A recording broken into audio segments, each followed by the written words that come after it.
So you're ready to run some market research interviews to get super clear on your ideal client avatar and how to craft an offer that's going to get them whipping out their credit cards. But what questions should you be asking? And how can you validate that your offer will actually sell? How can you make sure that you get the most out of this interview so that you walk away with some really valuable feedback that you can turn into a juicy and compelling marketing message for your coaching or online service business? All that and more is coming up for you in today's video.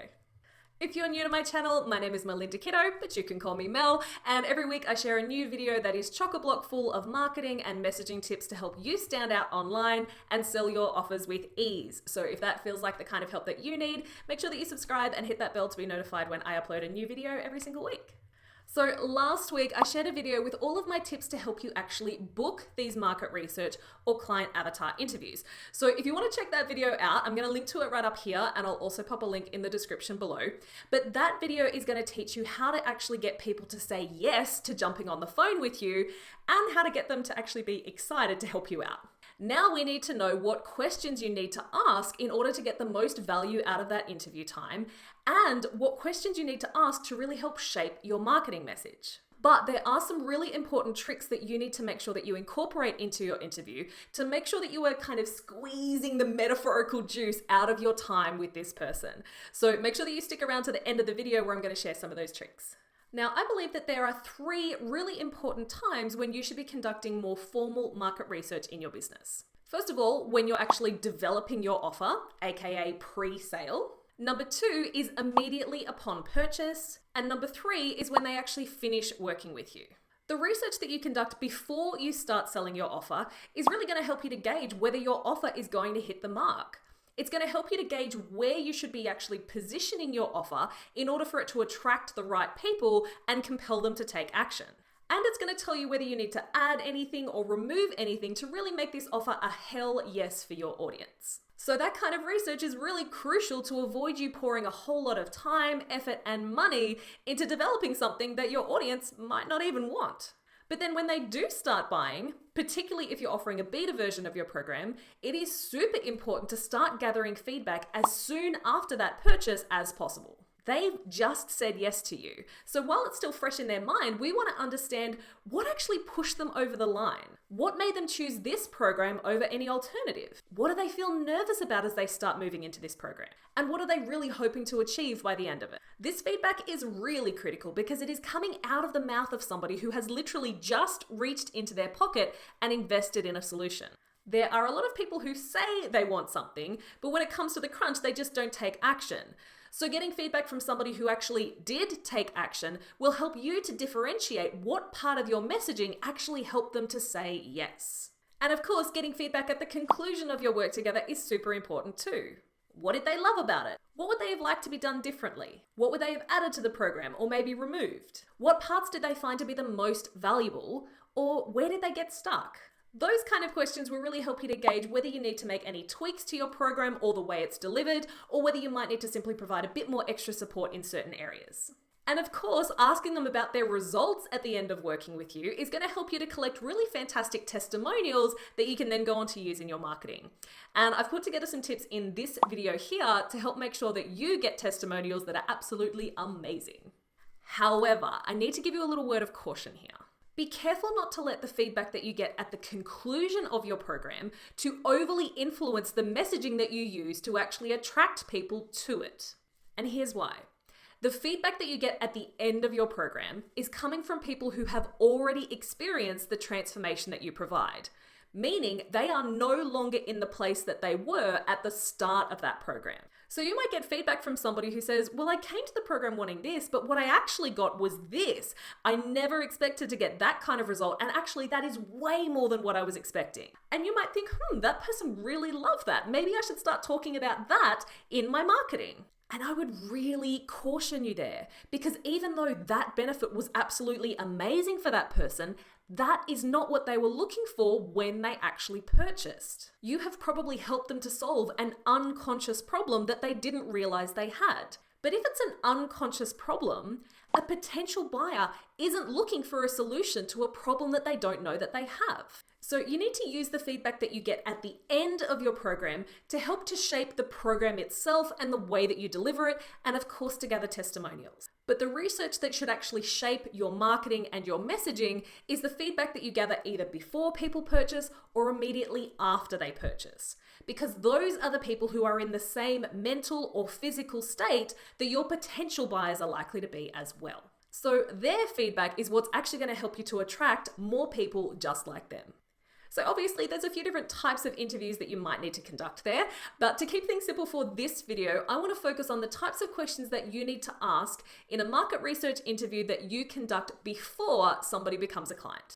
Now remember, there's not a whole lot of questions here, but I'm going to share my tips as to how to make sure that you're getting the most out of each question that you ask in just a second.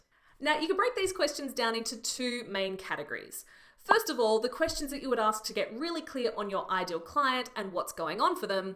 And secondly, whether the offer that you're about to create to put in front of them is actually going to hit the mark. So to get clear on that ideal client and what's going on for them right now, we need to start by asking, what are you struggling with right now? What would you say is the biggest problem that you face when it comes to the work that you do? Next, we want to get an understanding of how bad is this problem in this person's life. Meaning, is this currently a bit of an annoying inconvenience, or are they at the point where they're so sick and tired of this and they are ready to reach into their pocket and invest in a solution?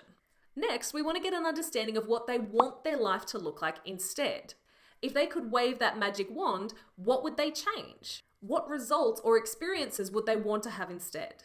Now, this question is kind of interesting. We want to know, what do they think they need to do in order to solve this problem? This is going to give you a lot of insight into their current beliefs or perceptions about this problem that they're facing. Maybe they think they need to be doing X, but you know they actually need to be doing Y. If there's a disconnect between the two, that gives you a clue as to what type of education you might need to provide before the sale to help them to shift that perception and buy into your approach or your way of doing things. And then we want to understand, what does this person think is going to stop them from getting that result or solving this problem? This question is going to draw out all of those little excuses that this person thinks are going to get in their way. And this is going to give you a clue what objections your messaging needs to address for this person so that they believe they can actually get the results they're looking for.